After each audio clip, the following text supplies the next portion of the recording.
Hoje a gente vai ver aqui o sistema urinário, ou também chamado de sistema excretor, né? A gente vai ver a fisiologia básica. O sistema urinário, ele tem como principal função a manutenção da homeostase do organismo. Isso desde a homeostase celular, nível celular, até a homeostase do organismo como um todo, certo? Então isso acontece através da sua capacidade de controlar a quantidade de fluidos corporais e a quantidade de substâncias que estão circulantes no sangue. Então a homeostase vai ser o processo pelo qual o organismo mantém as suas funções internas vitais constantes, independente das condições ambientais estarem variando ou não. Então o nosso organismo ele vai conseguir manter essa homeostase, e um dos principais sistemas envolvidos na manutenção dessa homeostase é o sistema urinário, tá? Ou seja, é o equilíbrio dinâmico do corpo frente às diferentes demandas ambientais e internas. Eita, que eu tô com a língua presa hoje. Então, vamos iniciar falando um pouquinho sobre a função renal, certo? Então, vocês vão ver, né, quando a gente for destrinchando a aula, que a principal parte da funcionalidade do sistema urinário está relacionado aos rins, certo? Por quê? Porque os rins, eles fazem parte desse sistema excretor e a função deles vai muito além de apenas filtrar o sangue, certo? Então, eles são órgãos complexos e importantes que desempenham diversas funções essenciais para o corpo. Então, eles controlam o pH corporal através do equilíbrio ácido-base, certo? Equilibrando ali a concentração de íons H+, e íon HCO3-, né? Ou seja, o ácido e o básico. Então, ele consegue fazer esse controle, que nós não vamos entrar nisso aí, né? Que tem um capítulo todinho só para isso lá no Gaito. Então, se o sangue está muito ácido, ele vai eliminar mais H+. Então, ele filtra mais H+ do sangue e elimina na urina, para reduzir essa acidez. Se o sangue está muito alcalino, então ele vai filtrar mais, né, bicarbonato, para reduzir essa basicidade do sangue, certo? Então, tem esse controle ácido básico acontecendo aí através da ação renal. Os rins, eles também vão ter responsabilidade na produção hormonal, ou seja, eles têm função endócrina. Então, os hormônios que eles vão produzir, a gente tem principalmente a eritropoetina, que é responsável por estimular a medula óssea para a produção das células sanguíneas, e temos também a produção da renina. Essa renina, ela vai ser produzida pelos rins para regular o volume de plasma sanguíneo. Consequentemente, se ela regula o volume do plasma sanguíneo, ela vai regular a pressão arterial, né? Se eu tenho um aumento da volemia do volume sanguíneo, eu tenho um aumento da pressão arterial.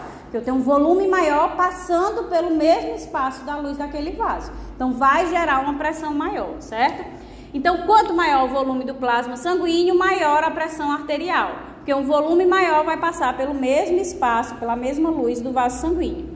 Então, as células justaglomerulares associadas às artérias aferente e eferente do glomérulo é que são as responsáveis pela produção dessa renina e compõem o sistema renina-angiotensina-aldosterona, que influencia diretamente na alteração da pressão arterial.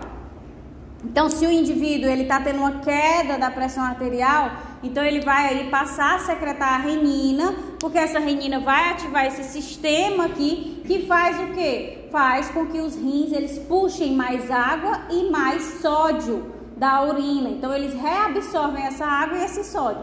Se eu estou reabsorvendo da urina para o sangue água e sódio, eu estou aumentando a volemia do sangue. Se eu aumento o volume do sangue, eu estou aumentando a pressão arterial. Então, é uma forma de manter essa pressão arterial estável, certo? Além disso, as células, a gente também tem a ação de células mesangiais extraglomerulares, que exercem um papel essencial na regulação do fluxo sanguíneo para os rins e na regulação sistêmica da pressão sanguínea. São células que estão ali associadas no glomérulo, que vão atuar nesse controle do fluxo sanguíneo que passa, né, através das diferenças de pressões, no fluxo sanguíneo que passa ali pelo glomérulo. Então, quanto mais sangue passa, mais sangue vai ser filtrado, né? Então, a gente acaba retendo mais água. Se menos sangue passa, menos sangue vai ser filtrado. A gente mantém por mais tempo a volemia daquele sangue. Oxe, eu nem tava passando, olha. Tá linda na tela inicial. Então, vamos ver basicamente como é que funciona esse sistema da renina, angiotensina, aldosterona. Então, as células justaglomerulares, que a gente vai já ver onde é que elas se posicionam no glomérulo, elas vão secretar a renina. Essa renina é liberada na corrente sanguínea, certo? E quando ela chega na corrente sanguínea, ela vai encontrar o angiotensinogênio, que é uma forma inativa da angiotensina, que é produzida lá no fígado. Então, o fígado produz o angiotensinogênio, libera na corrente sanguínea, enquanto o fígado produz a renina e libera na corrente sanguínea.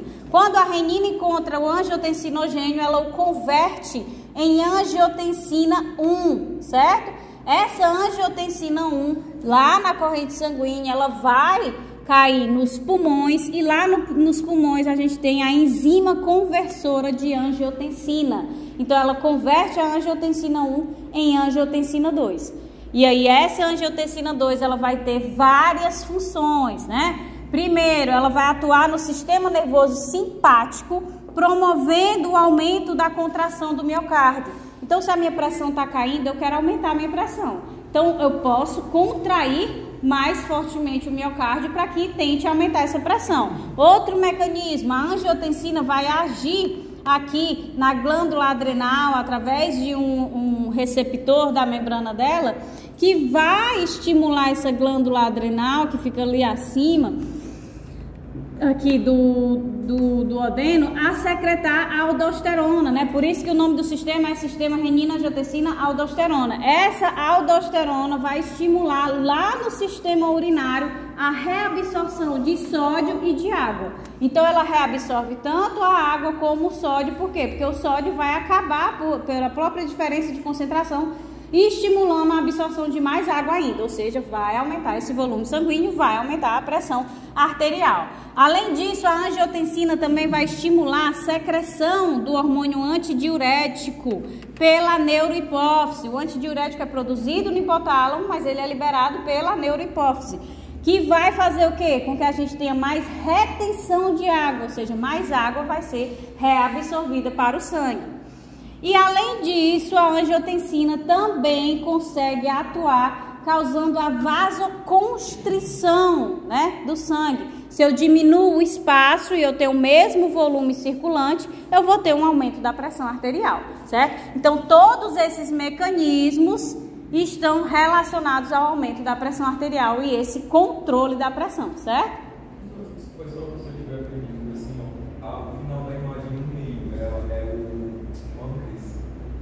Aqui é o pâncreas, né? Por isso que eu acho, aqui é o pâncreas, né? O duodeno. Exatamente. É por isso que eu fiquei olhando, eu fiquei sem entender por que tá o duodeno ali.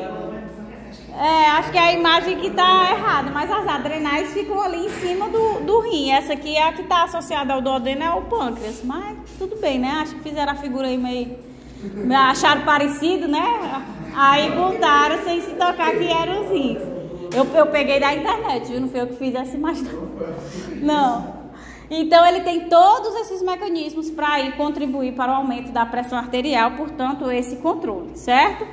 Aqui a gente tem a ação da eritropoetina, né? Que também é um hormônio produzido nos rins. Essa eritropoetina, ela é liberada na corrente sanguínea, chegando até a medula e estimulando que o processo de síntese, né, dos eritrócitos aconteça, tá? Então, a gente tem todo aquilo que a gente viu lá no processo de hematopoiese, né, a eritropoiese, que é estimulada por esse hormônio eritropoetina. Quando é que a gente tem a ação da eritropoetina? As hemácias, né, os eritrócitos só serão sintetizados a partir da secreção da eritropoetina? Não, eles são sintetizados normalmente, mas existem situações em que nós somos estimulados a produzir mais. Então, eu fiz uma transfusão de sangue, né, doei sangue, então vão estimular a produzir mais eritrócitos. Eu estou viajando para uma região de elevada altitude, eu chego lá, a pressão do oxigênio é muito baixa.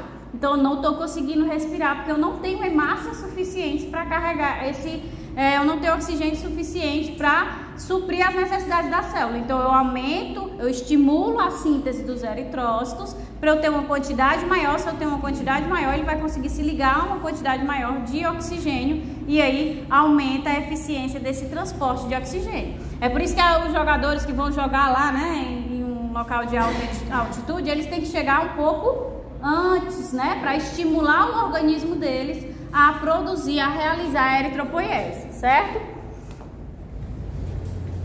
Os rins, eles também têm um papel na osmorregulação. Isso aqui vocês vão ver à tarde com a Bárbara. A Bárbara ficou com osmorregulação, certo? Então, fora do glomérulo, existem as células da mácula densa, que são sensores da osmolaridade do líquido filtrado, certo?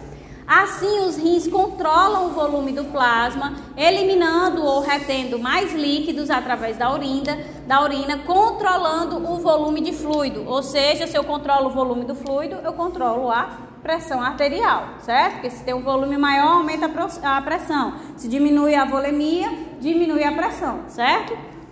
Então, a osmolaridade, ela tem relação também com a ação do hormônio antidiurético, ou também chamado de vasopressina, certo? Esse hormônio, ele é produzido no hipotálamo e vai ser liberado pela neurohipófise quando há necessidade. Aí a gente tem aquela condição, né, das pessoas que têm o diabetes insípidos, que não produz adequadamente o antidiurético, e aí elas têm um excesso de urina, né? Então constantemente estão urinando porque não tem esse controle de reabsorção da água gerado pelo hormônio antidiurético. Então, esse hormônio antidiurético, ele vai atuar sobre o túbulo contorcido distal e o túbulo coletor dos néfrons, certo? Sinalizando para a reabsorção de água, ou seja, reduz a perda de água na urina e aumenta a água no sangue, portanto, sua volemia, o que impacta no aumento da pressão arterial. Tá? O ADH realmente não atua no túbulo contorcido distal, mas assim, ele começa a atuar na alça médica superior, que eu tinha visto, na aula de Sandar, que no final da calça tinha aquela parte que desce, descendente, ascendente fina e espessa. Isso, aí eu tinha visto nessa aula que o ADH, como é que ele é toda a aplicação? Ele começa a atuar na alça mineira superior.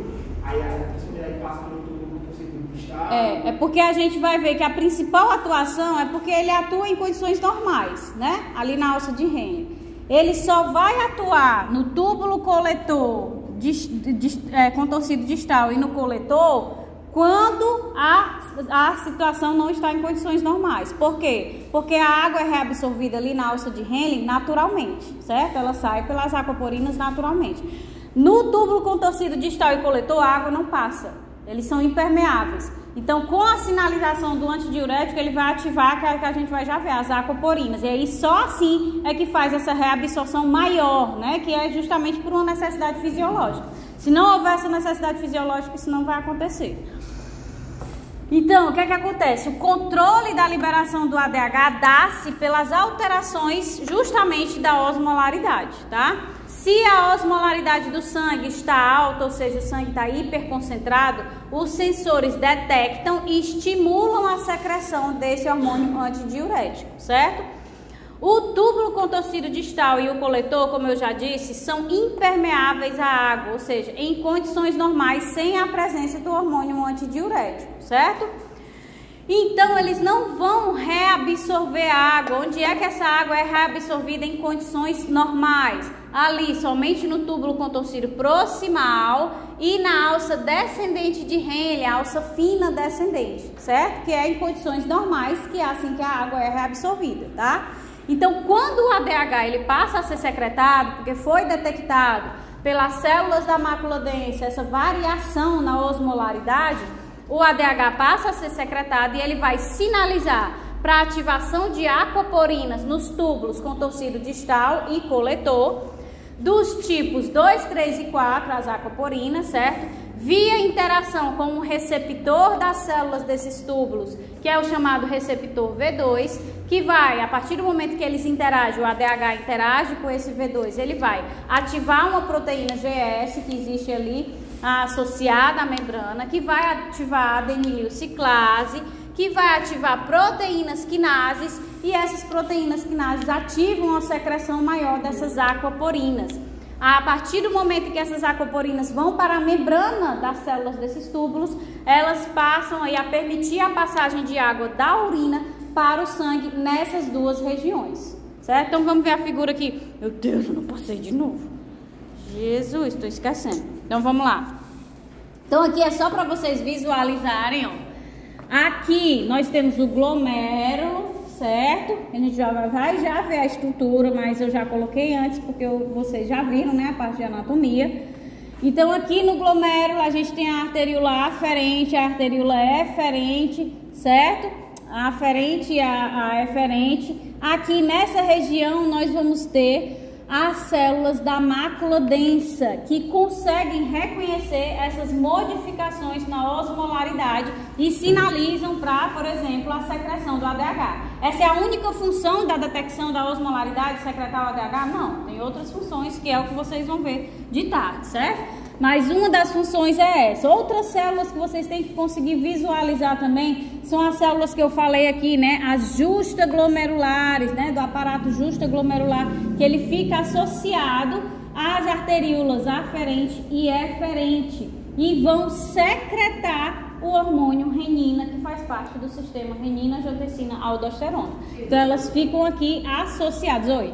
As células justaglomerulares, elas são a junção dessas células da artéria aferente com a parte do túbulo contorcido distal, ou elas são um caso à parte? Essa aqui. As células da mácula densa, elas fazem parte do túbulo contorcido distal.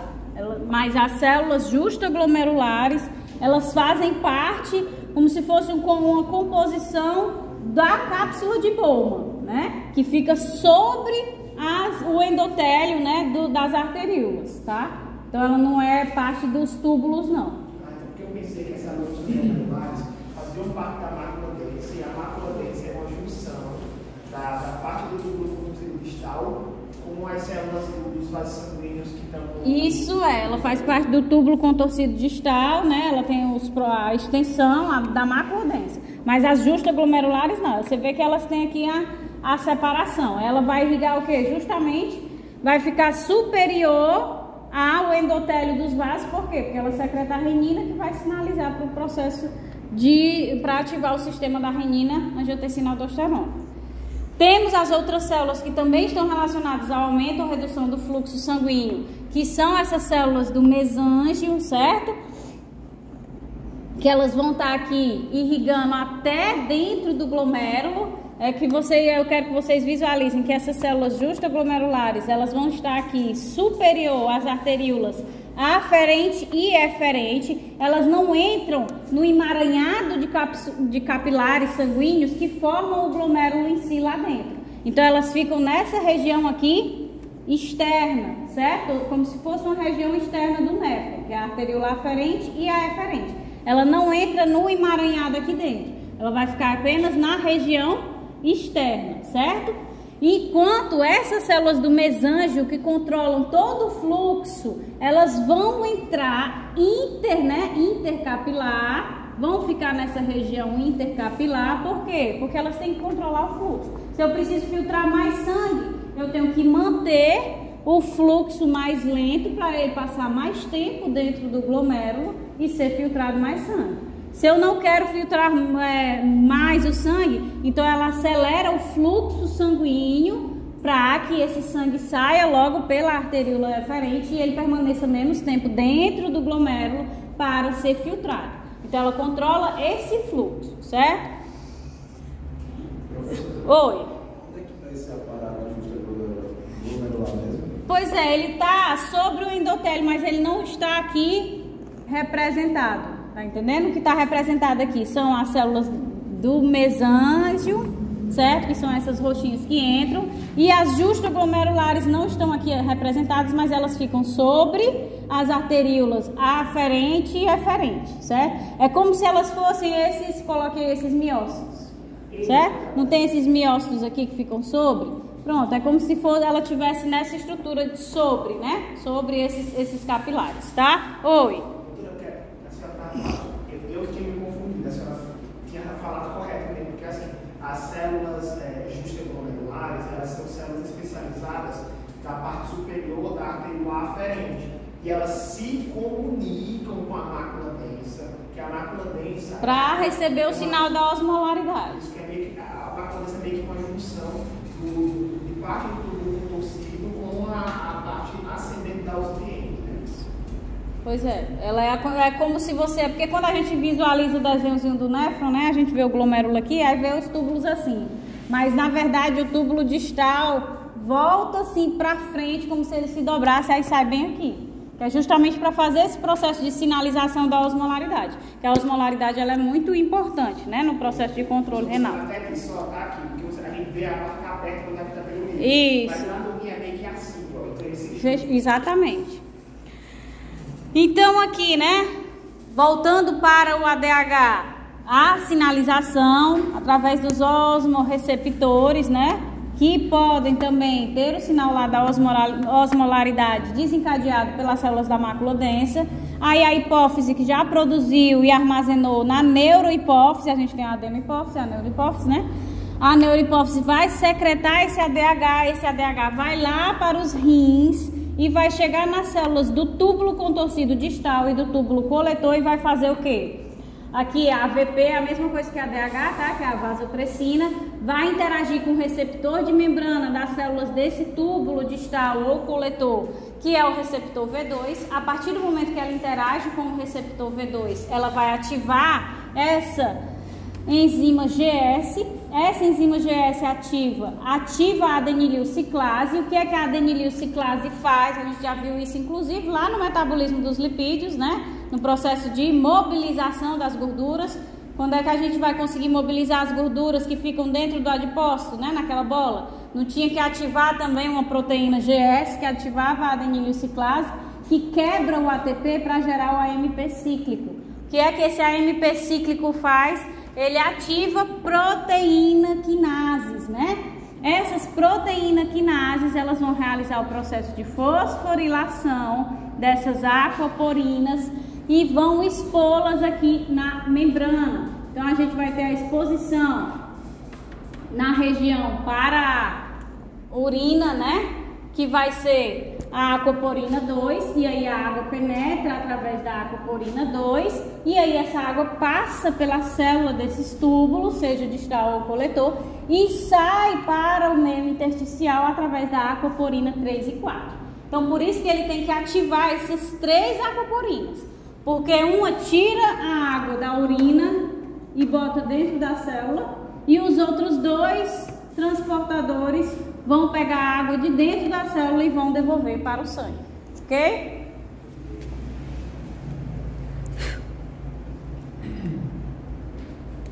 Além disso, os rins também regulam a concentração e produtos do metabolismo celular. Então, todos os resíduos gerados no metabolismo celular, eles vão ser eliminados pelos rins, com exceção apenas do CO2, que é eliminado na respiração, né? E dentre esses resíduos, os principais são os compostos nitrogenados, originados a partir do metabolismo de proteínas, né, que são ricas em nitrogênio, como a amônia, o ácido úrico e a creatinina. Por ser muito tóxica, a amônia tem que ser convertida em ureia no fígado pelo ciclo da ureia, para só então ser encaminhada para os rins. O ciclo da ureia vocês já viram lá, né, no metabolismo de aminoácidos, ok? A creatinina é um subproduto formado na degradação da creatina, que é produzida no processo de contração muscular. Como a contração muscular é constante, mesmo que você esteja dormindo, você está tendo a contração aqui de diafragma e de outros músculos intercostais para que você respire, né? Então, como a contração muscular ela é um processo constante, então a eliminação da creatina também o é, né? A creatinina também o é, porque ela vai eliminar a creatina a partir da contração muscular e ela vai ser convertida em creatinina no processo de degradação. Então, dessa forma, a creatina serve para avaliar a função renal. Vou fazer um exame de sangue e peço para detectar a creatinina, certo? Então eu vou lá fazer a detecção da creatinina. Por quê? Se estiver detectando, significa que os meus rins estão funcionando, eles estão fazendo o processo de filtração glomerular, ou seja, o processo de excreção. Se tiver muito baixa a presença dessa creatinina e eu sei que a musculatura ela está toda em funcionamento, então a minha função renal não está boa. Ele não está fazendo o processo de filtração, não está excretando essa ureia, essa creatinina. Se tiver aumentada a creatinina, o que poderia ser? Se tiver aumentada, o quê? Na urina, a creatinina é uma função. Porque a creatinina, tudo que é filtrado é excretado, né? Diferente de outras substâncias, como glicose. Mas tem um problema da creatinina que a gente vai falar quando a gente estiver falando do clearance renal, né? Não é tudo que é metabolizado que é excretado, porque, por exemplo, a medida ela não é considerada um padrão ouro. É o normal que se pede de início, né? A creatinina. Porque o que ela passa lá, ela vai ser excretada, só que tem um problema que ela também sofre o quê? Secreção, né? Então não se detecta exatamente a taxa do clearance renal, né? Ou seja, da filtração glomerular eficaz. Então tem que ter essa variação. Então ela não é considerada um padrão ouro, mas é utilizado. Se tiver alta é porque os rins eles estão filtrando demais. E se eles estão filtrando demais, o que é que pode estar acontecendo? A gente pode estar perdendo substâncias que são importantes para o nosso processo metabólico, né? Se ele está filtrando demais, aí a glicose, que nunca pode estar presente na urina, pode ser que aconteça dela estar presente agora, certo? Então também é um distúrbio, né? Seja para mais ou para menos. A absorção que está certo, não está sendo excretada, porque uma parte é filtrada e outra parte Aí vai depender da patologia. A patologia ela pode afetar o processo de filtração, ou ela pode afetar o processo de reabsorção ou o processo de secreção, né? Porque a filtração é ali no glomérulo, mas a reabsorção e a secreção vai depender de transportadores. E aí podem existir processos patológicos que vão interferir nesses transportadores.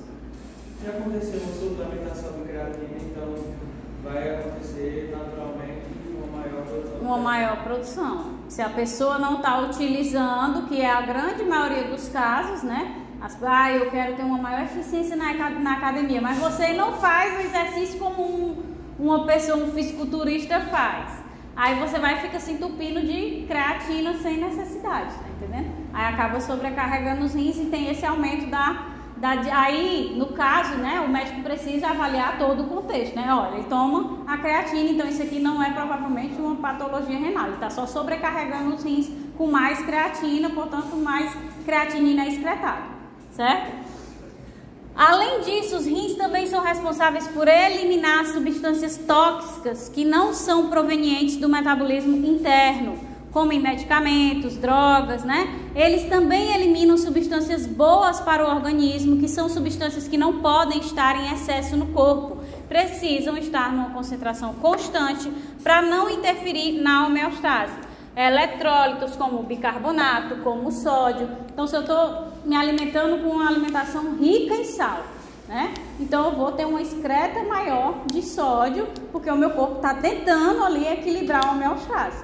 Óbvio que a partir do momento que começa a danificar, que eu começo a ter um processo patológico, eu começo a ter um aumento da pressão arterial, hipertensão, e aí todos os danos associados que vem, tá? Então, vamos lá. Além disso, os rins também estão envolvidos na ativação da vitamina D, né?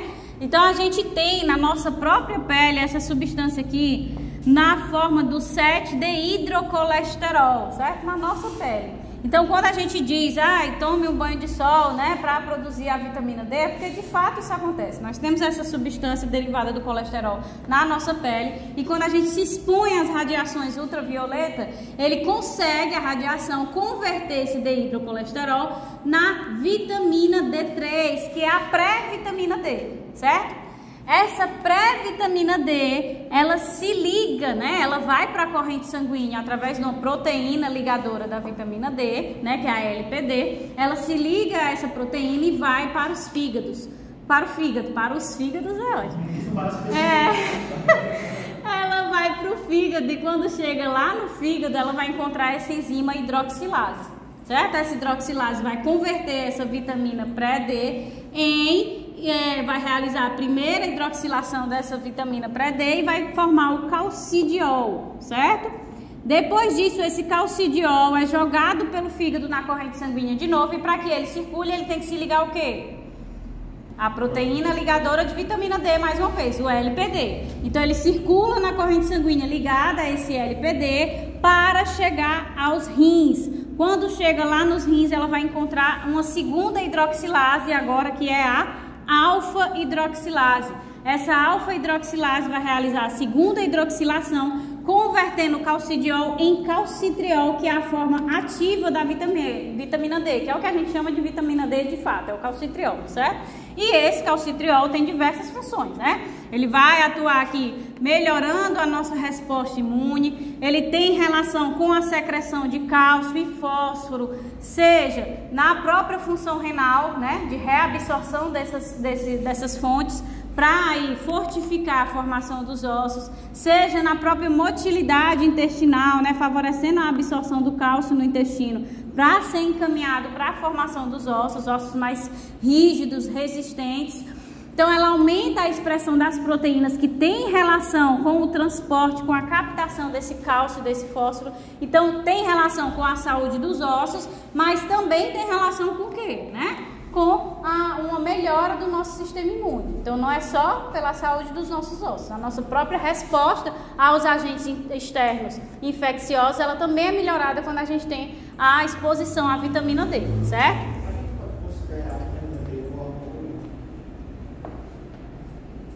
Pode. Acho que a gente pode considerar, porque ela tem essa resposta, né? Aham. A gente deve estar certo, né? Porque ele saiu ele também é um órgão endócrino.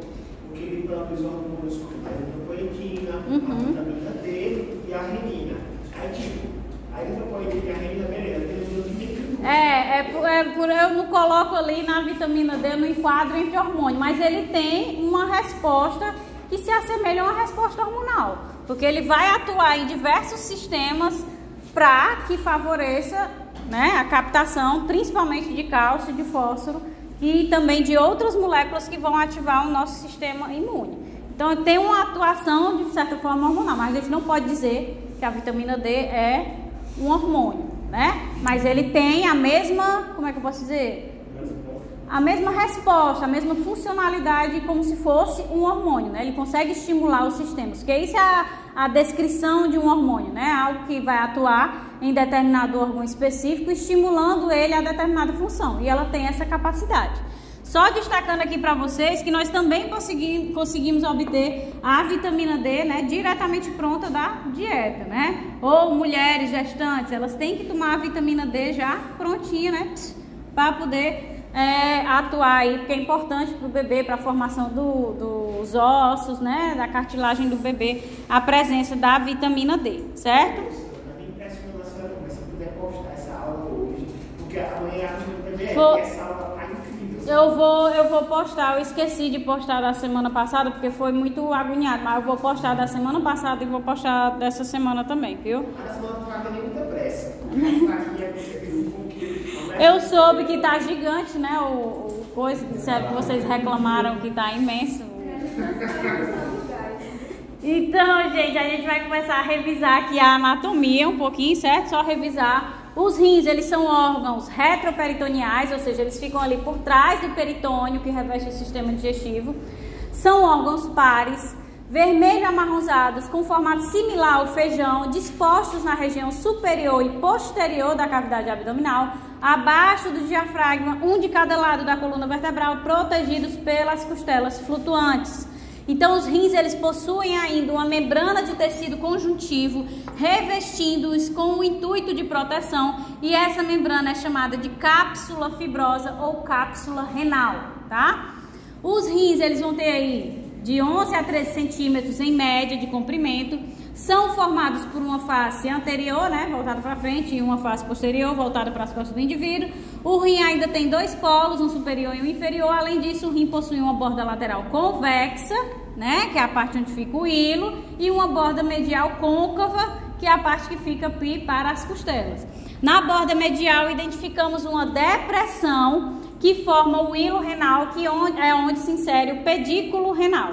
O pedículo renal vai ser formado pelo quê? Por todas as estruturas que entram e saem do rim. Então, vai conectar o rim ao restante do corpo através das artérias e veias renais, a pelve renal e os vasos linfáticos, certo? Então, vamos visualizar aqui, né? Então, ele fica por trás do peritônio, né? Então, tá aqui o sistema digestivo revestido pelo peritônio, ele fica por trás, um de cada lado das costelas. Aqui vocês conseguem visualizar a cápsula renal ou a cápsula fibrosa de tecido conjuntivo que protege esse órgão, como a gente vê em vários outros órgãos, né? A gente tem no pulmão, então tem esse revestimento dessa cápsula. E aqui é o hilo, né, renal, onde a gente tem a pelve renal, aí tem a artéria, tem a veia renal entrando dentro desse rim para poder fazer o processo de irrigação. Não passei de novo. Vamos lá. Continuando, ainda dentro da anatomia macroscópica dos rins, nós temos que internamente os rins têm uma divisão por aspecto anatômico, onde uma região mais externa é chamada de córtex renal e se diferencia de uma região mais interna que é chamada medula renal. Dentro da medula renal existem estruturas com formatos de pirâmides, as chamadas pirâmides renais intercaladas por estruturas chamadas de colunas renais. Então, as pirâmides renais se projetam no interior de uma pequena depressão chamada de cálice menor, que é onde a urina produzida desemboca. Os cálices menores se unem para formar o cálice maior, os cálices maiores se unem formando a pelve renal. Então, a pelve renal é a estrutura em formato de funil que conduz a urina produzida nos néfrons até a tubulação responsável por transportar a urina dos rins até a bexiga. Ou seja, a pelve renal conecta a urina produzida nos rins com o uréter que vai encaminhar lá para a bexiga. Então, vamos visualizar aqui, né? Nessa imagem tá bem fácil de visualizar. Então, a gente tem a região mais externa, que é o córtex, certo? Que está aqui marcado, esse rosinha mais claro. E nós temos a região mais interna, que é a medula renal. Essa medula renal, ela tem essas divisões aqui piramidais, certo? Que é onde ficam localizados os néfrons, que também tem prolongamentos para o córtex, certo? Então, essas pirâmides renais, elas vão aqui ter vários néfrons, a gente tem no rim cerca de 1 milhão de néfrons, certo? Que vão produzir a urina e ele vai desembocar aqui no cálice menor, certo? Esse cálice menor, que é o finalzinho de cada pirâmide, né? Ele vai desembocar nos cálices maiores, que vai desembocar aqui na pelve renal. E aqui, ó, a continuação da pelve renal é o uréter, certo? Entrando aqui, né, para entregar o sangue que vai ser filtrado e para receber o sangue que foi filtrado, a gente tem a artéria entregando e a gente tem a veia renal recebendo, certo? Então vamos lá, continuando. Ainda nos rins a gente observa uma estrutura vascular, né? A gente acabou de ver lá no início que o glomérulo nada mais é do que um emaranhado de capilares sanguíneos. Então a gente precisa que o sangue ele consiga entrar dentro dos rins, dentro dos néfrons. Então essa estrutura vascular é por onde todo o sangue do corpo passa pelos rins para ser filtrado. Então o sangue entra nos rins através da artéria renal, que vem da aorta abdominal, e se divide entre as artérias lobares, que passam entre as pirâmides renais, através das colunas renais. As artérias interlobares se dividem nas artérias arqueadas, na região de transição entre o córtex e a medula. A partir das artérias arqueadas se subdividem para o interior do córtex em artérias interlobulares, certo? Então, interlobares é que passa ali, né, nas colunas entre as pirâmides, e interlobulares é que começam a penetrar, certo? Então, a gente tem aqui, né, a artéria renal vai entrando, aí ela vem e se divide aqui nas interlobares, que é entre as pirâmides da medula. Depois ela vai se diferenciar em arqueadas, que é justamente o que faz a parte superior das pirâmides. E essas arqueadas vão se subdividir aqui nas interlobulares, que penetram o córtex e também a medula, que por sua vez vão se subdividir nas arteríolas aferentes, que é o que vai entrar dentro do glomérulo inicialmente, né, levando o sangue que será filtrado. Após a filtragem nos néfrons, especificamente ali no glomérulo, né? Esse sangue que foi filtrado, ele vai sair pela arteríola agora eferente. Essa arteríola eferente vai fazer o caminho inverso, né, da nomeação.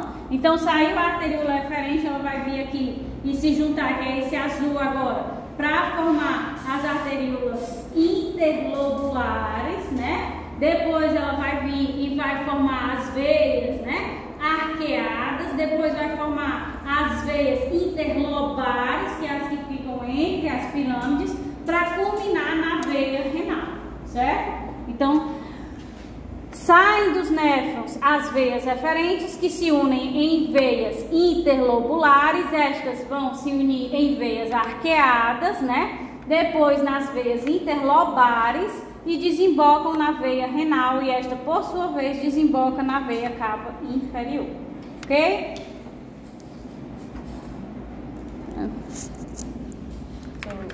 Vocês aí relevem o fato do slide estar lá. Não sei.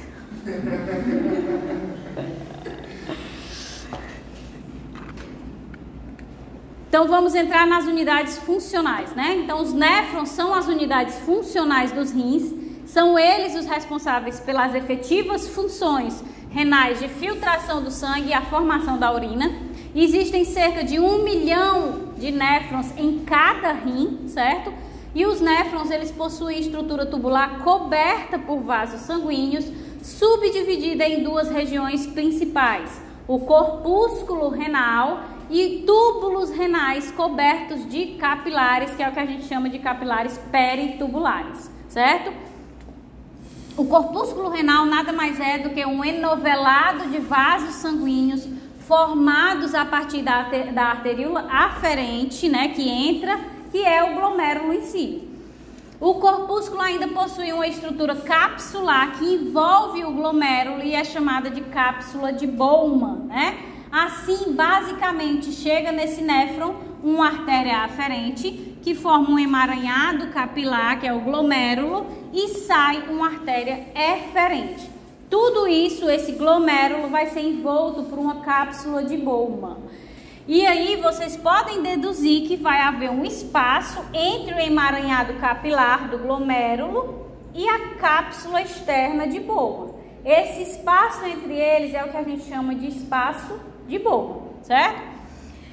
Então esse glomérulo é envolto por uma cápsula, a cápsula de Bowman, e o espaço entre a cápsula e o glomérulo é o espaço de Bowman. O sangue que chega ao glomérulo, ele passa para o espaço de Bowman através do processo de filtração glomerular, gerando o filtrado glomerular. Então vamos aqui. Aqui é a unidade funcional dos rins, né? Então a gente tem corpúsculo renal, que envolve o glomérulo e a cápsula de Bowman, e a gente tem aqui os túbulos renais, certo? Então, especificamente no corpúsculo renal, a gente vai ter a artéria aferente chegando, lá ela vai se ramificar nos capilares e formar um aglomerado de capilares sanguíneos, e depois ela vai sair na artéria eferente. O sangue que está circulando aqui nesse aglomerado de capilares do glomérulo, ele vai ser filtrado, e o que é filtrado cai no espaço de Bowman. Então a gente tem aqui, né, o glomérulo, aí tem a cápsula de Bowman envolvendo ele, mas vocês veem que tem como se fosse um laranja escuro aqui. Esse espaço, esse laranja escuro, é o que a gente chama de espaço de Bowman, e é nele que cai o filtrado glomerular. E aí caiu o filtrado glomerular, que é encaminhado para a porção tubular dos nervos, certo? Então o corpúsculo renal é isso aqui. Cápsula de Bowman, obviamente mais do espaço de Bowman, mais do glomérulo, certo? Parei aonde? Terminei, né? Seguindo, esse filtrado glomerular passa então para a estrutura tubular. Primeiro vai passar pelo túbulo chamado de contorcido ou contornado proximal, depois pela parte descendente da alça de Henle e então pela parte ascendente da alça de Henle.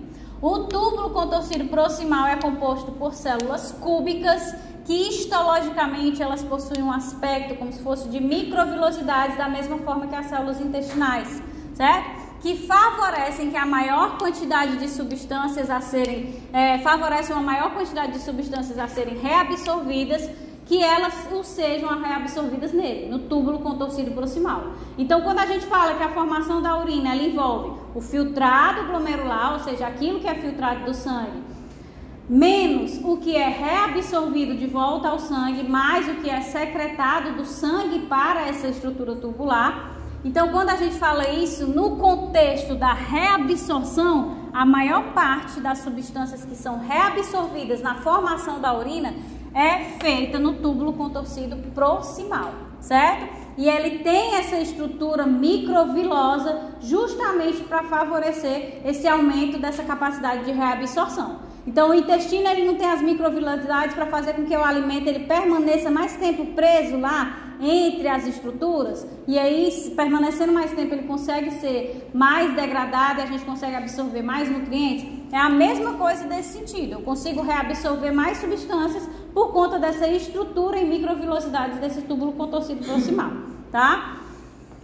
A alça de Henle, ela possui uma porção descendente, que é o que a gente chama de alça de Henle descendente fina, e uma porção ascendente, que é dividida em alça de Henle ascendente fina e depois a alça de Henle ascendente espessa, certo? Por fim, passa para o túbulo contorcido ou contornado distal, que termina quando encontra o túbulo coletor ou ducto coletor da urina. Esse ducto coletor recolhe a urina, que vai ser o quê? O filtrado glomerular, mais as substâncias trocadas nos túbulos no processo de reabsorção e de secreção de vários néfrons, né? Porque vai indo lá, vai desembocando no túbulo coletor, ele desemboca todos eles no final aonde?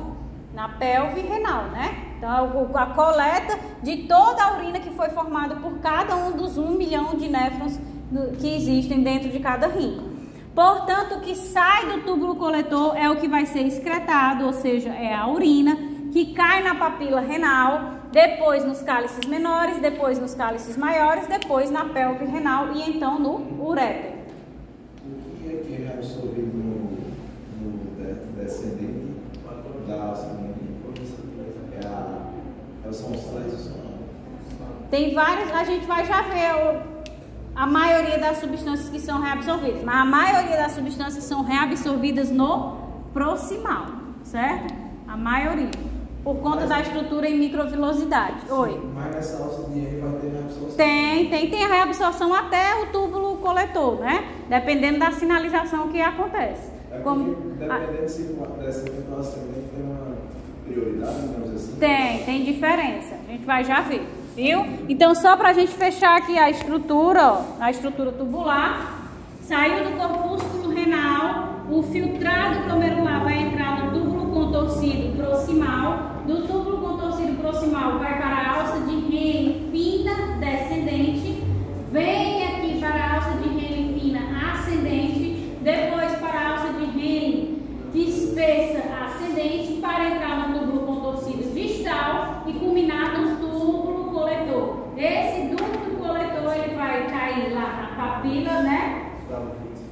Vai cair no... Cadê, meu Deus do céu? Esqueci o nome. Na papila renal, é isso mesmo. Ele cai na papila renal, que é a parte final da pirâmide, né? Tem as pirâmides, é aquela partezinha final, é a papila renal, que vai formar o cálice menor, cai no cálice menor, junta no cálice maior e vai para a pelve renal para então ser encaminhado para a uretra. Seguindo. Então, basicamente, a gente tem dois tipos de néfrons, né? Os mais próximos da medula, ou seja, das pirâmides, que são chamados de néfrons justaglomerulares, são mais numerosos e a alça de Henle vai ser maior. E os mais próximos da parte externa do córtex, que são chamados néfrons corticais. Então, os capilares peritubulares que recobrem, né, a região dos néfrons, né, principalmente a estrutura tubular, além de encaminhar o sangue para ser filtrado no corpúsculo renal, também realizam uma série de trocas de substâncias com as estruturas tubulares, que é o processo de reabsorção, ou seja, substâncias que não foram filtradas, ou substâncias que foram filtradas no processo de filtração glomerular, elas saem da urina, né, do filtrado glomerular e voltam para o sangue. Esse é o processo de reabsorção. E o processo de secreção são substâncias que não foram filtradas na filtração glomerular e elas vão sair da corrente sanguínea para os túbulos renais para compor ali a urina. Então, reabsorção é o que tinha sido filtrado que volta e a secreção é o que não foi filtrado que entra, certo? Então, a taxa de reabsorção e de secreção, bem como quais tipos de solutos estarão envolvidos nesse processo, irá variar entre as porções dos túbulos renais e as demandas corporais. Depende da demanda do corpo, certo? Em ambos os processos, as substâncias têm que ultrapassar 3 barreiras, certo? As células dos túbulos renais, o espaço intersticial e as células dos vasos peritubulares. Então, tem que ultrapassar a barreira da célula do túbulo, o espaço entre a célula do túbulo e a célula do endotélio do vaso sanguíneo e ultrapassar o endotélio do vaso sanguíneo, né? Então, são muitas barreiras. Por isso que nesse processo de reabsorção e de secreção, nós temos a atuação de diversos transportadores.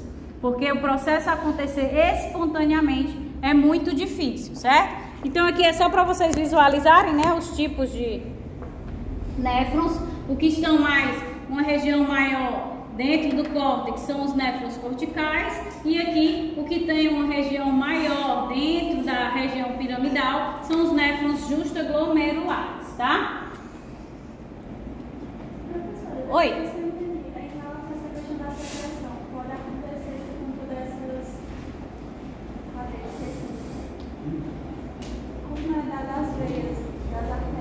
Os capilares peritubulares, né? Não só exclusivamente no glomérulo, mas esses capilares... Não só exclusivamente no glomérulo. Vamos supor que entrou o sangue aqui e houve uma filtração. Aí a secreção também? Não, só a filtração. Aí vamos supor que ficou nesse sangue que foi filtrado, ficaram 2 moléculas, ó, tá aqui, saiu a eferente, certo? Ficaram 2 moléculas de sódio. Aí ele veio aqui no túbulo contorcido proximal, passou pela alça de Henle, chegou no túbulo contorcido distal, ele vai sofrer o processo de secreção. Por quê? Porque vamos supor que essas 2 moléculas de sódio não podem ficar no sangue, elas têm que ser excretadas. Então, o processo de secreção é aquilo que não foi filtrado no glomérulo que vai ser secretado do sangue. Então, algo que deveria ter sido filtrado e não foi. Então, é todo um processo controlado para evitar que tenha algum problema no processo de filtração. Entendeu? Por exemplo, molécula de glicose. A gente não pode ter na formação da nossa urina nenhuma molécula de glicose. Então, se escapou aqui umas 4 moléculas de glicose, chega lá no túbulo contorcido distal e essa molécula de glicose ela vai ser reabsorvida, secretada, reabsorvida. Então, é outra molécula, é devolvida. A ureia, por exemplo, ela tem que ter parcialmente 50% ainda é secretada, né? Tem a parte que vai ser reabsorvida e lá no final tem a ureia que é secretada. Então, supondo que passou uma ureia aqui que não foi filtrada, chega lá no túbulo contorcido distal, ela é secretada, ela é puxada para o sangue para ela ser eliminada, porque está em excesso no organismo. A pessoa está se alimentando com muita proteína, está gerando muita amônia que está sendo convertida em ureia. Essa ureia precisa ser eliminada numa quantidade maior. Então, filtra o sangue, o quanto o sangue não filtrou toda a ureia, ele não tirou toda a ureia do sangue. Então, quando chega lá no final da estrutura tubular, ela é secretada para conseguir eliminar o máximo possível, certo? Professora, Oi. Nenhum monômero de macromolécula, assim, de uma pessoa saudável pode estar no final da urina, né? Na formação da urina. Macromoléculas e células não, mas o monômero, por exemplo, a glicose, ela é filtrada. Entendeu? Ela é filtrada, mas ela é reabsorvida, porque ela não pode estar na urina. Mas no caso de ela é um monômero. Ela pode passar por esse filtro, mas ela não vai para a urina. Não vai para em condições normais, não patológicas, não tem glicose na urina. Tudo reabsorvido. Ela é toda reabsorvida. E qual é a explicação para isso? Porque a gente tem um controle de filtração glomerular inicial que está mais relacionado ao tamanho. A gente vai já entrar lá. Vamos já chegar lá, ó. Mas aqui já começa a iniciar assim, mais ou menos, por quê? Então, nesse processo de filtração, a gente tem as barreiras de filtração glomerular que são de dentro para fora. Então, essa barreira, ela possui uma camada de tecido endotelial que possui poros para a filtragem do sangue. Então, a gente tem a membrana basal e os podócitos, que são formados ali pela própria estrutura de polvo, certo? Então, os podócitos, eles têm uma estrutura que é como se fosse um polvo, né? Vocês veem aqui esses prolongamentos que formam uma cabeça celular e vários prolongamentos, que são chamados de pedicelos, que vão formar fendas de filtragem entre eles. Para que essas fendas? Para evitar que no processo de filtração do sangue saiam hemácias, saiam células de defesa, saiam leucócitos, saiam linfócitos, saiam moléculas proteicas grandes que não passam por esse filtro físico mesmo de tamanho, entendeu? Então a gente tem esse controle inicial do tamanho. Aí aquilo que é muito pequeno que passa, vai passar pelos processos de reabsorção, o que não deve estar na urina, né?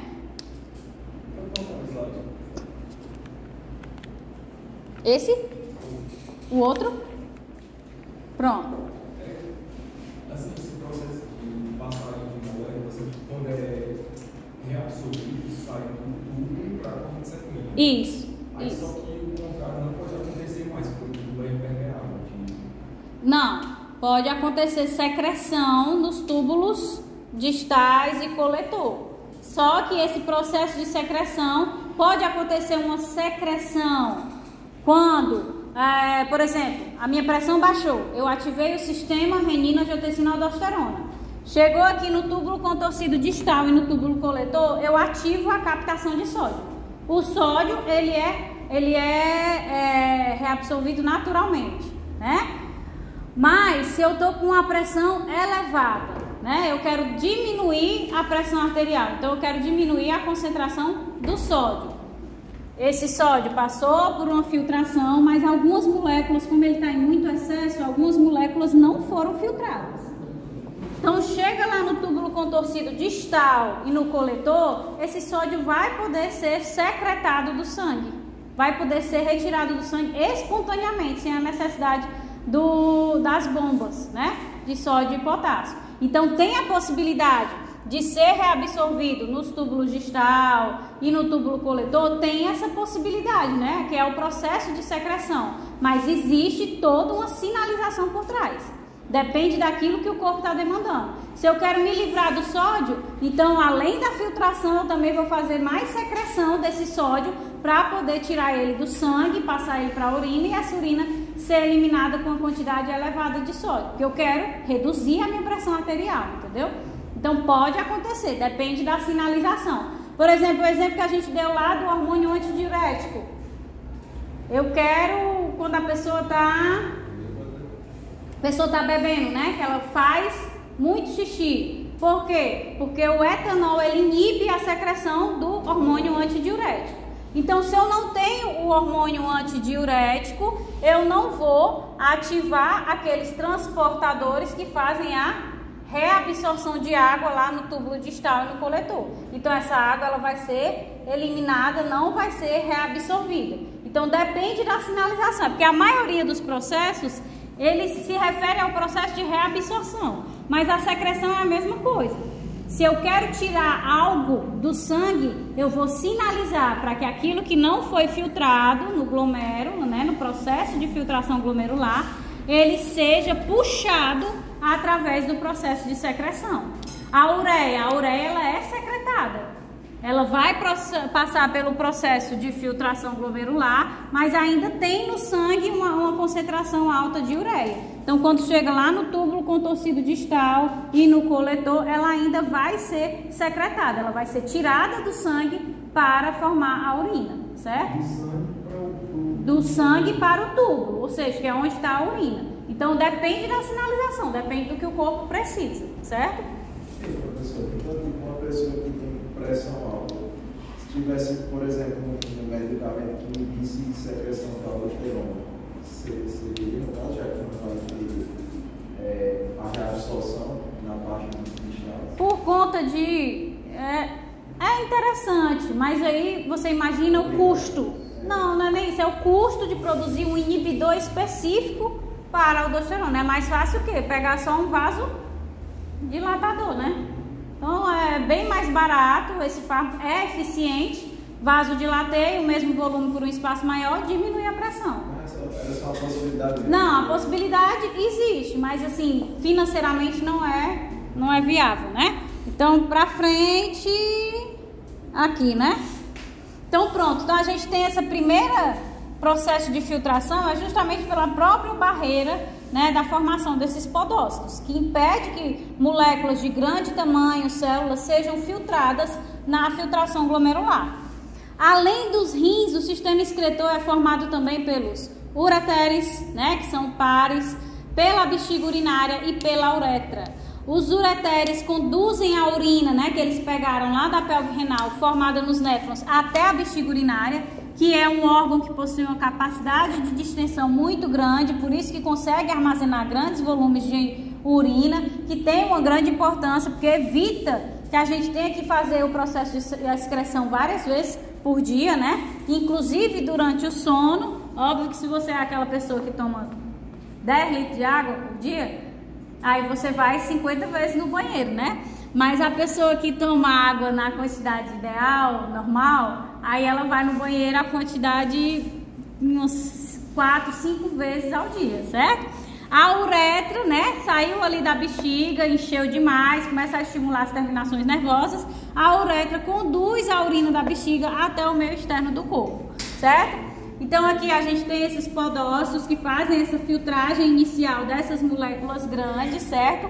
Nós temos aqui o sistema excretor de forma geral, então tem os rins, certo? Tem os ureteres que vão culminar na bexiga e da bexiga vai culminar na uretra, certo?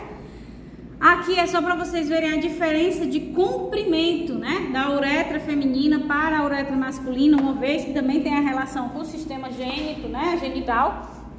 Então a masculina ela tem um comprimento maior porque ela faz parte do sistema genital masculino.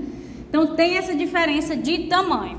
Deixa eu ver aqui como é que a gente tá. Então a gente vai iniciar agora de fato a parte da fisiologia renal. Vocês querem dar a pausa agora?